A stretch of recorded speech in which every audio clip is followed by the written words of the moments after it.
Visiškai nešalta, gal kažkoks lengvas mėgelio trūkumas yra. Šiaip ankstyvos mūsų kelionės buvo labai ir į priekį skrydom 6 ryto buvo iš Vilniaus skrydis ir atgal buvo 6:05. Aišku, vat, turbūt nustebinsiu visuomenę, kad sugebėjom pakankamai neblogai visai susitvarkyti su... Ką reiškia neblogai, idealiai? Su miegu. Idealiai. Nepramiegu. Su nepramiegu idealiai. Kelionės grafikas išpildytas idealiai, visur prisistatyta būtų išvažiuota. Visur checkpointai buvo tokie. Sudėlioti taip varnelės ir, žinai, kur būna, žinai, mums patingai buvo lėktuvai, ne? Tai mes atėjom lėktuvų, jau gerai. Jo. Važiuojam namo ir lipai, ramu. Ir žinai, bet su kokiu pasididžiavimu sėdom, žinok, 6:05, Bilbao, sėdam į lėktuvą ir taip, žinai, Pliama dabar mus matytų, vat Hebra. Čia pradėjo įvertinti tai, ko anksčiau nevertindavo. Kad spėjai į lėktuvą. Jo, mėgelio trūksta, gal biškai dar ir nosis užgulta tokia, dar čia pagavo grįžus jau, nes gal ir mašiną reikėtų šildyti. Tai reikalų buvo. Ai, aš pažadėjau, Jonai, vakar tau jau pasakau tą istoriją Lukučiui, gal irgi užsiminiau, kad pasą pamečiau. Sakiau? Kur? Nepasakau, matau jau. Žodžiu, sugebėjau lėktuvę pamesti pasą. Jau Lietuvoje. Ir Jonui sakiau, padėkosiu atskirai žmogui, jisai parašė man... Buvo tas bičas iš Čikagos? Ne, bičas iš Čikagos, tai čia vienas dalykas, bet man parašo išvažiuojant iš oro uosto, jau sėdau į mašiniuką ir parašo mūsų, taip, Vygantas Laurinavičius. Sveikas, tu pasą pametį. Aš jau sėdžiu parkinge, tiksliau jau išvažiavau iš parkingo, sakau, pašiam staigi skambinu, žinai, sakau, aš dar čia esu, tai sako Lufthansos crew, kūrybinė grupė, stewardai surado, atidavė, sako, atvažiuok pasimti. Aš tvarkingai grįžtu. Atidavė tiesiog šitam žmogui? Atidavė, tai jisai dirba, jisai oro uosto darbuotojas. Jis oro uosto, okay. Aš galvoju tiesiog kitam sako, keleiviui. atsidarau pasą, žiūriu, žinai, man per Instagramą parašė, šiam suktelnu, grįžtu atgal per tą Kiss and Fly zoną.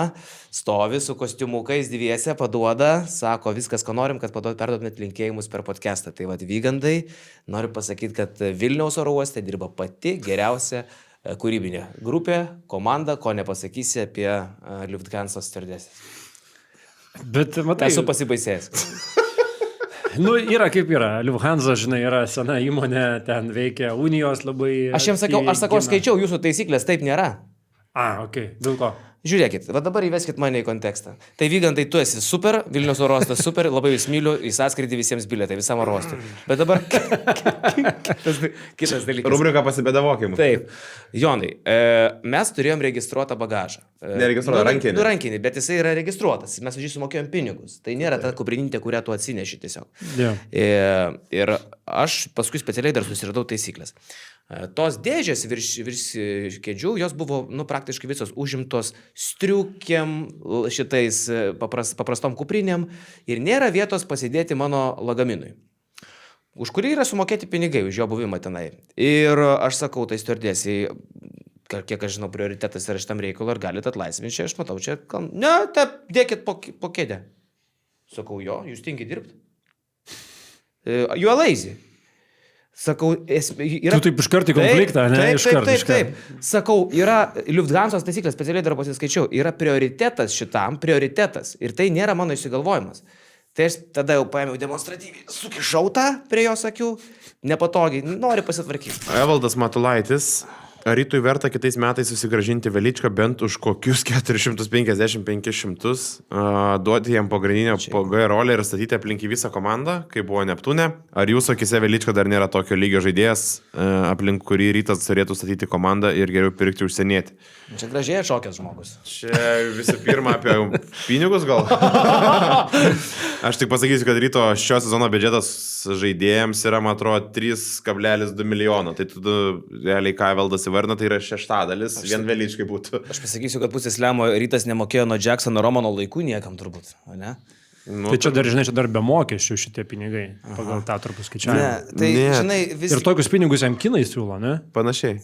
Jisai keista, kad dar neišvažiavo, jeigu kinai ieškojo argumentų papildomų jį imti, tai man atrodo po savaitgalio jiems jų nebereikia. Ten sustoja kažkaip viskas ir aišku, Neptūnas, žinai, tu matai, ant kiek esi priklausoma šiai dienai nuo Veličkos, tikrai tu jo nepaleisi. O dėl ko sustoja?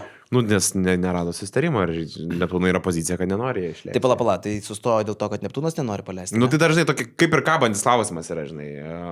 turbūt jeigu panorėtų, jeigu pasikeistų poziciją arba kažkas rastų gal ko geriau pakeisti, tai galėtų jį ir parduoti. Ai, tipo, Neptūnas nenori paleisti, kol nesuras žmogaus kažkokio. Ir ar gali į jo vietą. Ir ar gali, va čia yra klausimas. Bet čia turbūt, kad, labiau ir link uždarimo klausimo, kad tikrai ne. Čia kas neatsimena, apie ką mes pezam, tai kinai galimai siūlo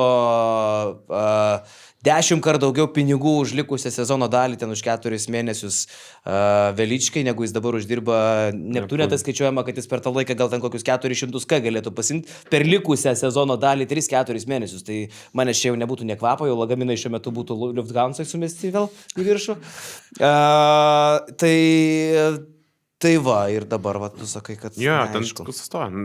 Žinai, Neptūno, aišku, Neptūnas, jeigu parduotų jį, tai ką tu rasi, sakau, tai net nebūtų iš tikrųjų nelogiška iš Neptūno pusės, tik tai įdomu ar Velička kaip šitą prims. Gal geriau, sakau, dar žinai, kiek tu už tos porą mėnesių ten pažaisi, ką tu, didžiulį pinigai, bet tai gal geriau užbaigti vieną gerą sezoną turėti, o ne pusę sezono. Man tai patinka, kaip mes sėdame į tą hype traukinuką ir visi dar neišriedame. Ir aš tau dar vieną komentarą paskaitysiu į dar didesnį hype. 3 kūnų problemą klausia. Ar Velička galėtų dominti Žalgirį? Eik ten, ahai. Kodėl viešoje erdvėje, kalbant apie gynėjus lietuvius kaip realius kandidatus, dažniausiai minimas tik Marčiulionis?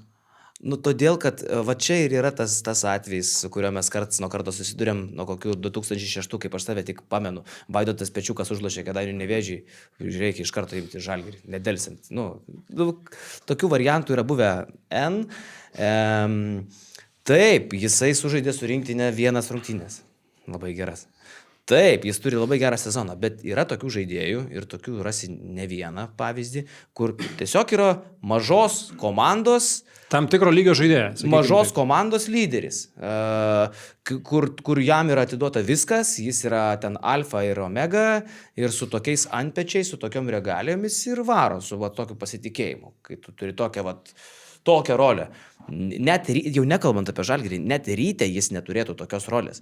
Jau Ryte būtų kažkokie backupai rimtesni, negu yra Neptūne, tu automatiškai turi visai kitą konkurenciją, o kai Velička nėra pagrindinis, mes jį iki šiol tik tokį ir te matėm, labai vidutinį krepšinį. O pagrindinis reiškia, tai žaidimo minutės, jis į Ryte žaisdavo po 20 minučių. O čia 30 kokios jau. O čia 31. Nu, tai va ir viskas. Tu praktiškai nesėdė ant suolo. Eurokapė 31, LKL 27. Nu, tai, ir žinai, ir dažnu atveju va, tokie žaidėjai atsiskleidžia per ilgesnės žaidimo atkarpas ir plus man įdomu, ką išvirs galų gale Neptūno sezonas. Pažiūrėsim sezono pabaigoje, kiek tu gali su tokiais žaidėjais kaip Velička, kuris polimo lyderis, Lomažas, tokie žmonės tave veda į priekį, ką tu gali pasiekti ilgesnė serijoje. KMT, aš suprantu, iš vienų rungtynių tu gali nukalti bet ką turbūt su tokiais žmonėm, bet kai yra ilga serija ir kai prasideda tie šachmatai stumdami yra, tai ką tu gali su jais pasiekti, man va čia įdomiausia yra. Tai tu šiaip, dėl ko tu esi vienas geriausių Lietuvos krepšinio žurnalistų? Tu ką tik pasakėjai auksinius žodžius. Geriausiai gali vertinti krepšininką lemiamose rungtynėse. Vat kai ateis play-offai, jeigu jisai play-offuose serijoje, sezono gale finiše, kai reikės jau titulus imti, tai jeigu jisai tenai sugebės taip atrodyti serijose, taip toliau, tai jau bus vienas dalykas įrodytas, kad jisai yra didžiai kiaušis, o tada ateis antras etapas jo karjerai. Ar jisai sugebės parodyti, kad jisai stiprioji komandai gali būti geras, kai jam, pavyzdžiui, rolinės minutės, kad ir 15, kad ir 20, kaip atsitinka Francisko Gosui kada nors gyvenime, kai tenka su kažko pasidalinti laiką, kai neina grajus, kai sėdė ant suolo, kai nesi pagrindinis, tose rungtynėse, kai taip ups and downs, o čia tu ką, vienas savo karalius, gerai, blogai, tu žaisi. Ta parodė Lietuvos rinktinė iškritus Jokubaičiui, tą rodai Neptūne, kai tu ten tiesiog vienas esi, ateik į Rytą. Va čia parodė. Ir dar, žinai, ten Neptūne yra žaidimas pastatytas. Kai tu turėsi konkurenciją. Aplink jį ir ant jo, ten viskasgi, kiek mes matėm, o čia apie Žalgirį šneka. Kai, žinai, 100 taškų metą, 120 praleidžia, žinai, Neptūnas. Jisai tokia komanda. Ir negaliu sakyti, kad tai neveikia. Šiaip šituo lygiu, jos šiuo metu yra LKL 2. Eurokapė, galima sakyti, irgi pasirodė geriau už Lietkabelį. Dar vis turi šansų patekti, ten tie šansai nėra kažkokie labai kosminiai, bet, egzistuoja. Bet, LKL tai veikia, tas žaidimo stilius, jisai aplink jį ir žiūrint visą tai, tikrai gali atrodyti, kad čia yra, kokiam jis geram lygiai žaidžia. Bet, man šitie kažkiek komentarai stebina, žinai, kad, iš karto čia į tokias komandas yra pušinama, kad Aš neįsivaizduoju, net rytėje neįsivaizduoju, nekalbant apie Žalgirį.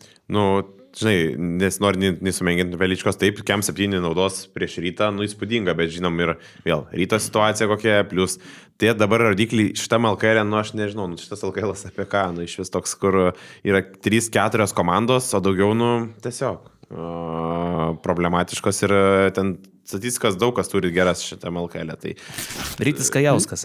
Jo, sakai, gal galite papasakoti daugiau apie planuojamą kitų metų Eurolygos formatą, kaip komandos įskirsis konferencijose, ar top 8 iš abiejų grupių, nu iš abiejų konferencijų iškart žais top 16. Tai čia vis garsiau tas kalbasi, kad dar prisidės 2 komandos, bus 22 komandos. Nu ir tada skeliam jas į 2 konferencijas po 11 komandų ir savoje konferencijoje žaidži po 2 kartus su komandom, namai išvyka. Jo, su kita konferencija žaidži 1 kartą, tai arba namie, arba išvykai. Šiaip NBA principas. NBA, visiškai principas. Jo. NBA, kas... Nežinau, man tai labai nepatinka, man dar labai nepatinka, kad pasirodo, kad planas yra pagal geografiją tai skirstyt ir iš esmės tu esi įdedamas Žalgiris bus įdėtas į rytų ar tai šiaurės konferenciją ir tada kita bus pietų arba vakarų konferencija. O Jesus, tai ten įdomiausi dalykai iki pietuose. Klausyk, Motiejūnas grįžta į Lietuvą, mūsų, kaip sakyti, jau ir Eurolygos žemėlapį lietuvių vienu mažiau lieka. Čia labai įdomu dar, kaip bus su Pauliumi, ne, kada jisai Žalgirį pareis, ar šį sezoną, ar kitą. Tai čia irgi buvo ne vienas klausimas. Remigijus Sinkevičius sako, Stankevičius, pasidalinkit spėjimais norais dėl tolesnės PIMO veiklos. Variantai. A. Žalgiris. B. Kitos, kurios nors Eurolygos komandos GM. C. Lieka Eurolygos ofise kitomis pareigomis. D. Jūsų variantas. Viskas aišku, jau nuo pat pradžių turbūt yra aišku, kad jisai vieną dieną grįžė Žalgirį. Tai tik tai klausimas, kuri ta diena yra, ar rytoj, ar kitą sezoną. Gal dabar užbaigs sezoną. Aš taip spėčiau, manau, kad toks ir turėtų būti protingas planas. Aš tai sakyčiau tikrai, čia dabar jis turbūt neturėtų niekur skubėti, nieko periminėti, podcastuose padalyvauti. Net ir dar ilgiau, net dar ir kitam biškai nusimtam sezonui vis tiek akivaizdu, kad kažkoks interesas yra, tai nėra čia kas slėptis, jisai ten turbūt dalyvauja. Tikrai ne paskutinis jau ten balsas yra. Čia yra dar vienas variantas, čia prie tų DE. Viskas, tokia yra ištrauka, o likusią podcast'o dalį mato tik tai mūsų BN Plus nariai. Ten labai išsamiai šiandien pakalbėjom apie mūsų su Lukučiu potyrius, pojūčius, netgi sakyčiau šokerius, visokius pokalbius Ispanijoje, kaip mums ten sekėsi, ką mes ten pamatėme. Aišku, pakalbėjom ir apie košmariškiausią seriją Lietuvos krepšinio lygoje Vilniaus Ryto istorijoje, taip pat ir apie nukirstą Eurolygos vadovo galvą ir kurgi Paulius Motiejūnas savo karjerą tęs toliau. Aišku, ten buvo diskusijų ir apie tai, kad Eurolyga savo formatą svarsto keisti ir kaip jisai galėtų atrodyti. Čia ir Jonas nemažai pasidalino savo įspūdžiais. Taip kad, jeigu norite viską girdėti, tapkite mūsų BN Pliusais ir tokiu būdu matysit ne tik tai šitą podcastą, bet ir visą tai, ką esam sukūrę iki šiol per jau eilę metų. Ir aišku, nepamirškit paspausti prenumeruoti mūsų YouTube kanalą. Ačiū.